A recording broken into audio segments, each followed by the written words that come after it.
Kita sarwa saking Sri Tari Kudo Kepang Karya Muda ngaturaken sesuguh nanuwun dumateng ngarsaning Gusti Maha Kawasa Mugya anggenipun atur panglipur ing dalu punika wit ngantos tipi paripurna pagelaran kita sarwangan pikantuk kawilujengan kalis ing sambi kala sesuguh sesaji karya muda.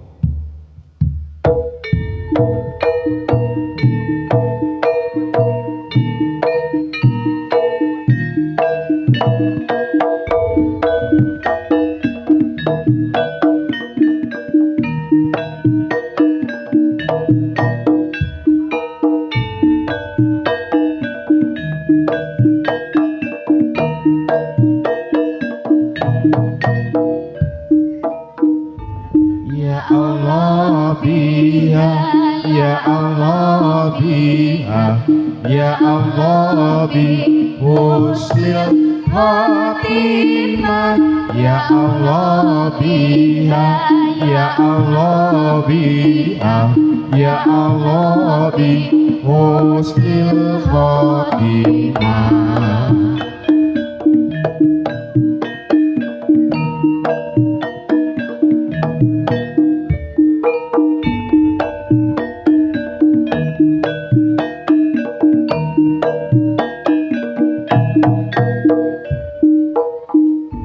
Ya Allah biha ya Allah biha ya Allah bi husnil khotimah ya Allah biha ya Allah biha ya Allah bi husnil khotimah.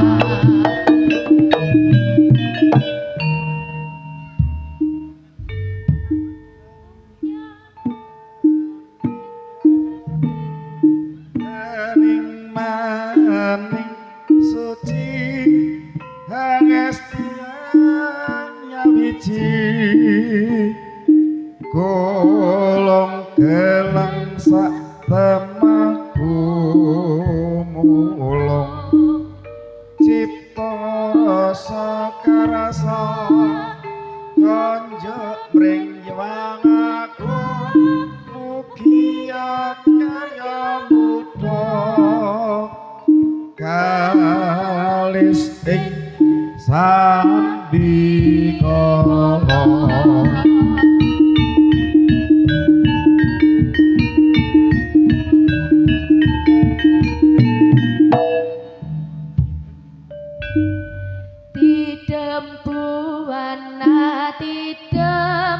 Tidem semesta alam, semoga isi dunia terhindar dari bencana. Bergerak ke selatan, jauhkan dari godaan. Bergerak ke utara, jauhkan dari bahaya. Bergeraklah ke timur, semoga mendapat masyhur. Bergeraklah ke barat, semoga mendapat berkah. Hong wilahing Sekar bawana langgeng. Hong wilahing Sekar bawana langgeng.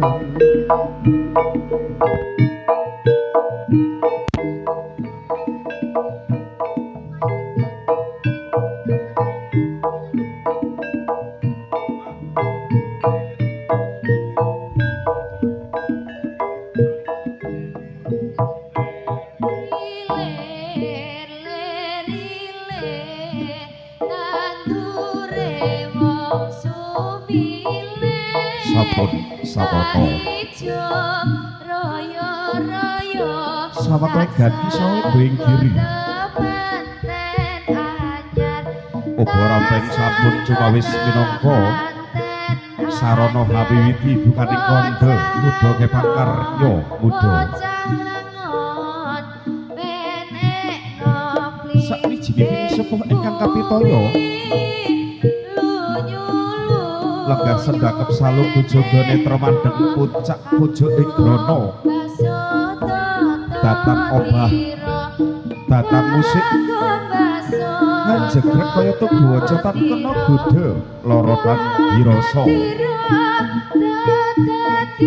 dasar pandita lemah manah ora serakalan kakah kakah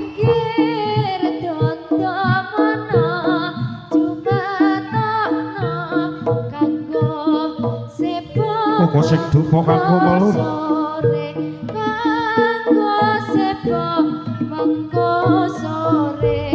koko sing duka kanggo melur gandanya mangambar kabar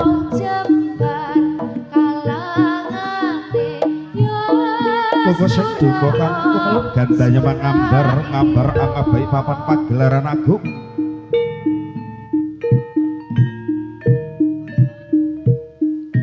koko sing duka kanggo melur gandanya mangambar ngabar mangambar-ngambar angabai papan pagelaran agung andamel ageting para dewa dewi para hapsara para hapsari para widodara lan widodari ingkang wonten kayangan salendra ha ono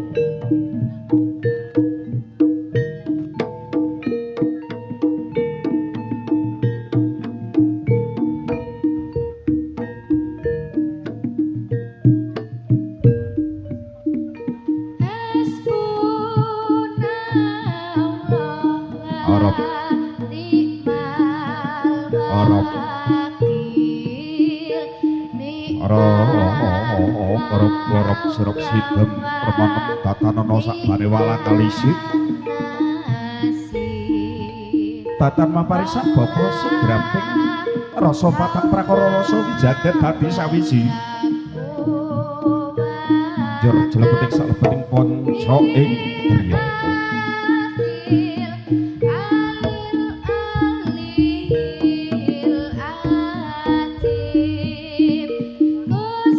koko sing duka kanggo melur gandaya mangambar-ngambar angabai papan pagelaran agung andamel ageting para dewa dewi para hapsara para hapsari para widodara lan widodari ingkang wonten kayangan salendra ha akrawi sumring hara hara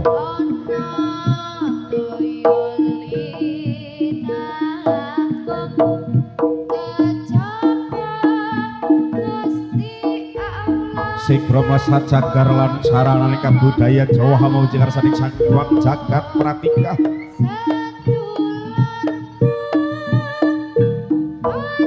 pinangka dewa niki lenggangane ing kraton jagat Tritunggal jagate dewa jagate manungsa ugi jagate la lembut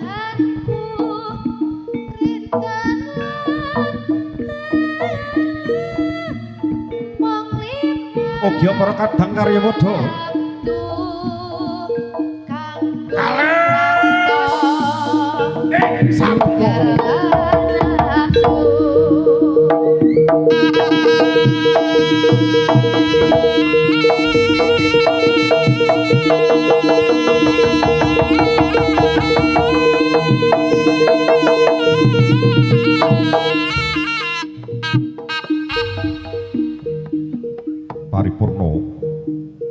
paripurna anggenyori sang bapa pamuji asa saji minangka sarana anyuwun kanugrahan Gusti Kang Maha Suci katitik jengarane sang bapa saking madyaning sanggar pamalangan nyong sanggar pamujan Jumangkah tumuju wonten tengahing papan pagelaran agung mencorot candraning kena wibawane pusaka kang rinega dening risang bapa kang tumurun saking angkasa wah raka nyarya buddha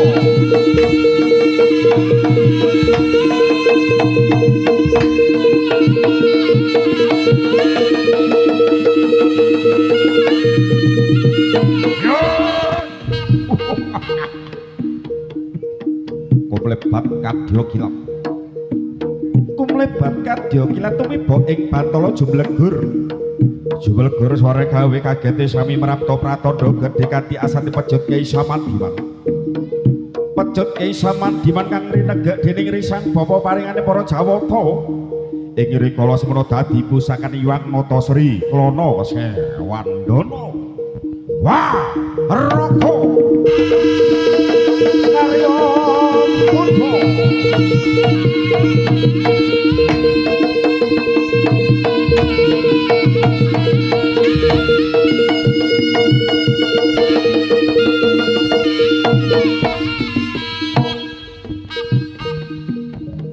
Jublek goro sone kadya guntur.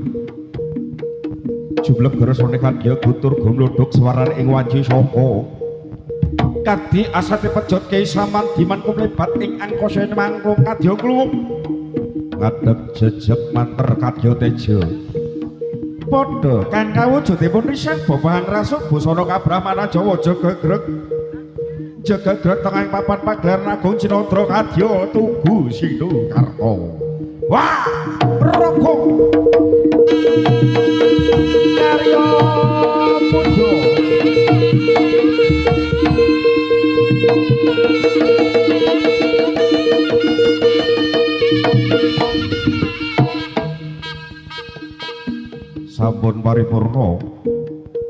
Sampun paripurna anggenipun risang bapa memuji ngarsaning Gusti Galea lemaksana minangka tunggiliping tata kabudayan Jawa. Risang bapa jumeneng angasa pejot Kyai Samandiman ketika lele kados singa barong ing medan dari muksa. Wah, roko karya Buddha.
Amit pasang kalimat tabir jagat dewa bator jakata mudi nah dia jiwa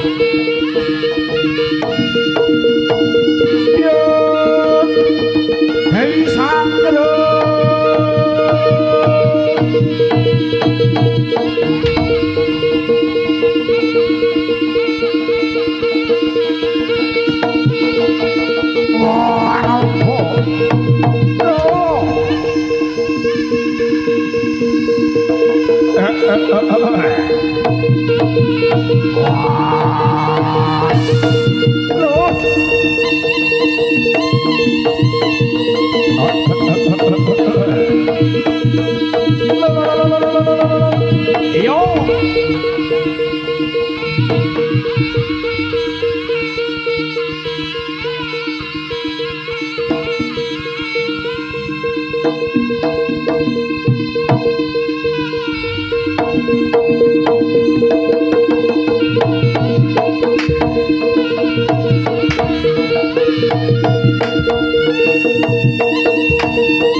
Ngaturaken Assalamualaikum warahmatullahi wabarakatuh.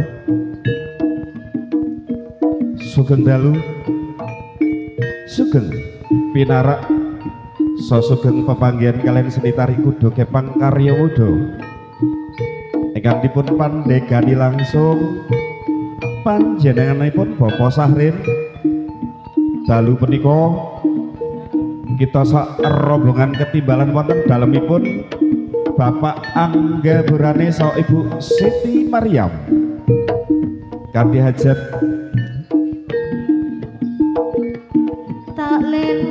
tasyakuran tasbiyah ugi akikah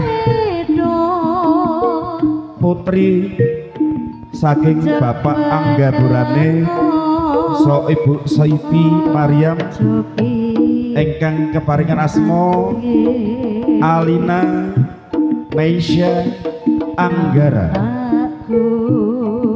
Mugi-mugi putri saking Bapak Angga Burane saha Ibu Maryam dados putri ingkang soleha ngabekti dumateng tiyang sepuhipun migunani tumraping bangsa lan agama. Para rawuh Kamsra Putri,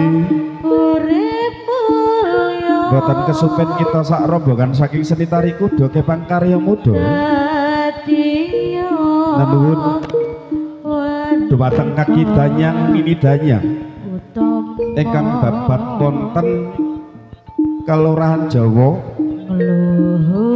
leresipun wonten tlatah Bukit Barisan.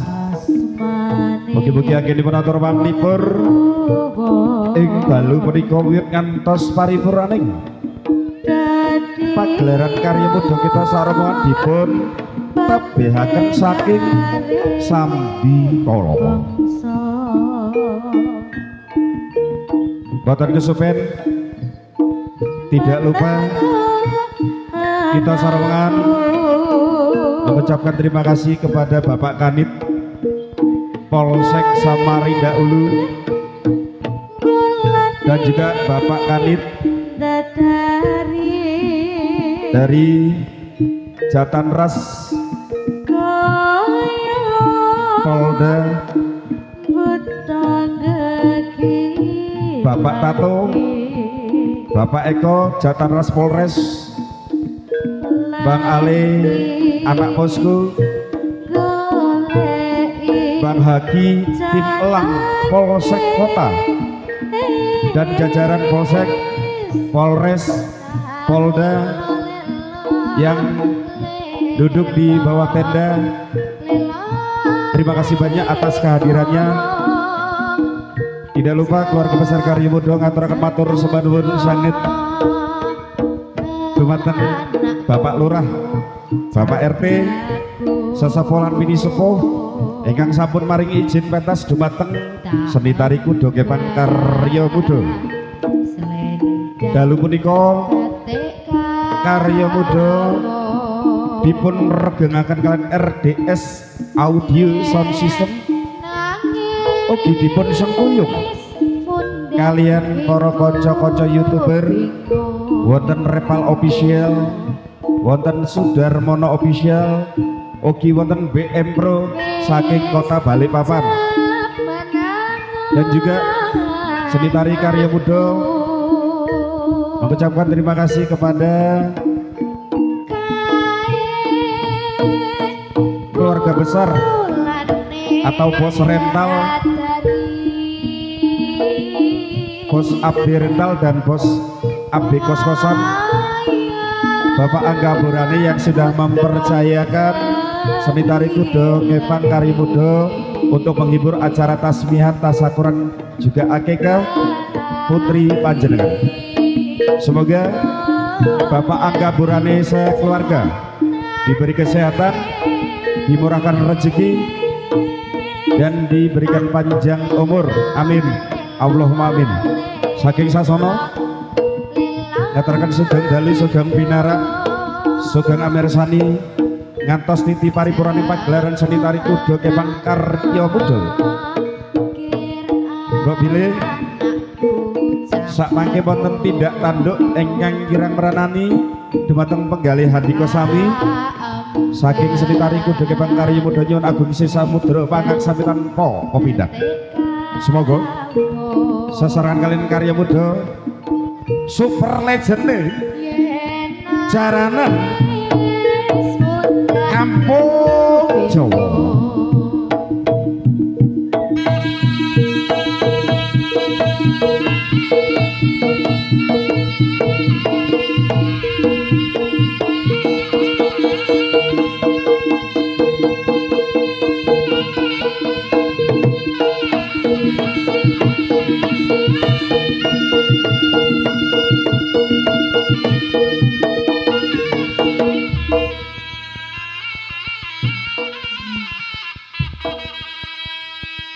Iki pakatan kula nggih para Kasawutri.